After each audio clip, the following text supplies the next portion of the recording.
Oke, Bu. Bersama kelompok kami, kita akan mempelajari strategi komunikasi interpersonal.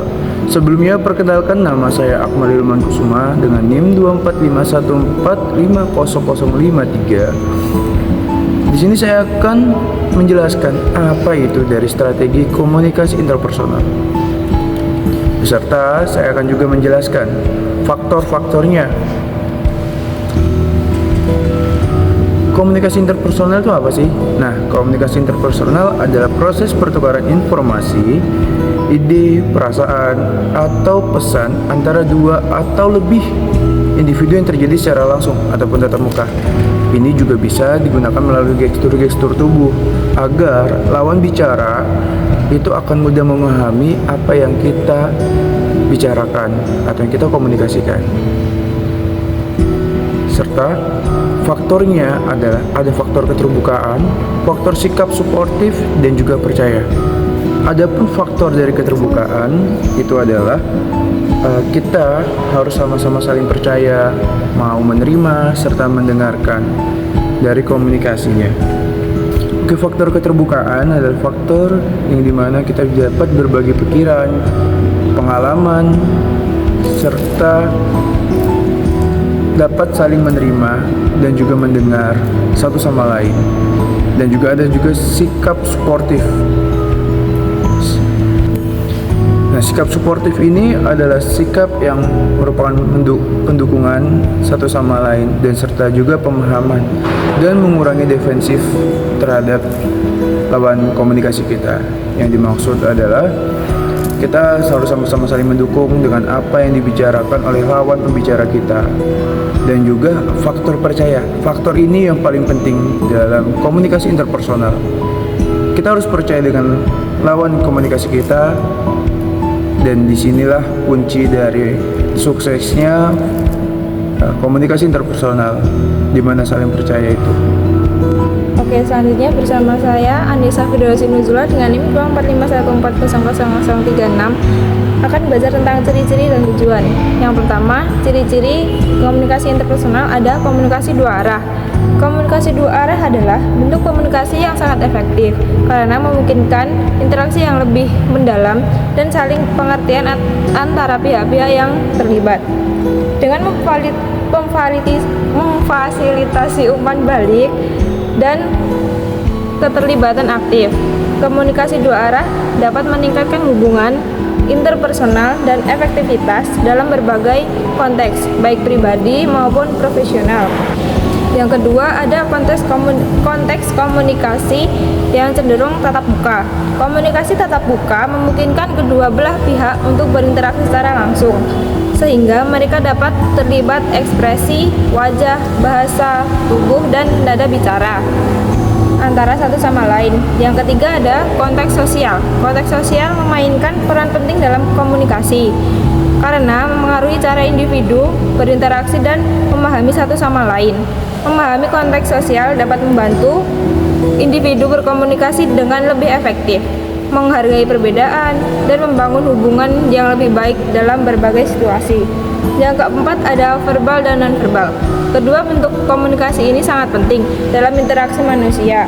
Memahami dan menguasai komunikasi verbal dan non-verbal dapat meningkatkan kemampuan komunikasi seseorang, membantu membangun hubungan yang baik, dan meningkatkan efektivitas dalam menyampaikan pesan. Yang kelima ada emosional.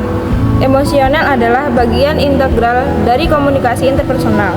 Memahami dan mengelola emosi baik dalam diri sendiri maupun dalam interaksi dengan orang lain dapat meningkatkan efektivitas komunitas dan membantu membangun hubungan yang lebih baik. Dengan kesadaran emosional, individu dapat berkomunikasi dengan lebih empatik, konstruktif, dan produktif. Selanjutnya yaitu tujuan komunikasi interpersonal. Yang pertama ada menemukan diri sendiri, yaitu belajar membuka diri kita dan memahami orang lain. Yang kedua ada menemukan dunia luar, yaitu mengetahui dunia luar atau memahami lingkungan dengan baik, objek, dan kejadian-kejadian orang lain. Yang ketiga ada membentuk dan menjaga hubungan yang penuh arti, yaitu menciptakan dan memelihara hubungan yang lebih baik. Yang keempat ada berubah sikap dan dan tingkah laku, yaitu mengubah sikap dan tingkah laku seseorang. Yang kelima, yaitu untuk bermain dan kesenangan, yaitu bermain dan mencari hiburan. Yang keenam, ada untuk membantu, yaitu membantu orang lain untuk menyelesaikan masalahnya. Selanjutnya dengan saya Zainur Amini Putri Aisyah dengan NIM 245140031 akan menjelaskan tentang dampak komunikasi interpersonal yang tidak efektif. Dampak dari komunikasi interpersonal yang tidak efektif sangat luas dan dapat memengaruhi hubungan sosial, kesehatan mental, dan kualitas interaksi. Oleh karena itu, penting untuk mengembangkan keterampilan komunikasi yang baik untuk menghindari dampak negatif ini dan membangun hubungan yang lebih sehat. Ada beberapa dampak komunikasi interpersonal yang tidak efektif. Yang pertama, memicu perselisihan akibat proses komunikasi yang kurang efektif bisa saja terjadi. Katakanlah, seseorang tidak mampu menyampaikan informasi dengan benar dan tepat. Penerima informasi tersebut tentu saja akan mendapatkan permasalahan dalam penelahan pemahaman. Ini akan mengakibatkan terjadinya perselisihan akibat kesalahan penyampaian informasi yang terjadi selama terjadi interaksi. Yang kedua, menimbulkan kesalahpahaman. Kesalahpahaman juga bisa terjadi akibat dari komunikasi interpersonal yang kurang baik. Ada baiknya menyamakan persepsi sebelum interaksi dilakukan sehingga tidak ada terjadi kesalahpahaman. Yang ketiga, memberikan kesan yang negatif. Kesan negatif juga merupakan salah satu dampak yang sebenarnya sangat berpengaruh. Orang akan menjadi enggan untuk berkomunikasi kembali dengan kita karena pesan yang akan disampaikannya dirasa tidak akan diterima dengan baik. Komunikasi yang kurang efektif bisa memicu timbulnya permasalahan ini. Yang keempat, merenggangkan hubungan sosial. Sebagaimana telah dijelaskan pada poin sebelumnya, seseorang mungkin akan menjadi lebih enggan untuk mengajak kita berkomunikasi saat proses komunikasi yang berlangsung seringkali kurang efektif. Akibatnya, hubungan sosial menjadi lebih renggang. Seseorang menjadi lebih menjauhi orang lain hanya karena komunikasinya yang kurang baik. Yang kelima, memicu timbulnya konflik berkepanjangan. Konflik yang berkepanjangan akibat hubungan sosial yang merenggang merupakan akibat paling akhir yang bisa saja timbul hanya karena persoalan komunikasi yang kurang baik. Oleh karenanya, penting untuk kita supaya bisa menghindar dampak ketidakefektifan komunikasi antar pribadi. Selanjutnya, strategi meningkatkan komunikasi interpersonal. Tidak hanya di kehidupan sehari-hari, di dunia kerja pun kemampuan komunikasi interpersonal yang baik sangat dibutuhkan untuk mempermudahkanmu dalam menyesuaikan diri dengan lingkungan kerja serta membangun kerjasama tim yang erat. Yang pertama, menerapkan 5S: senyum, salam, sapa, sopan, santun.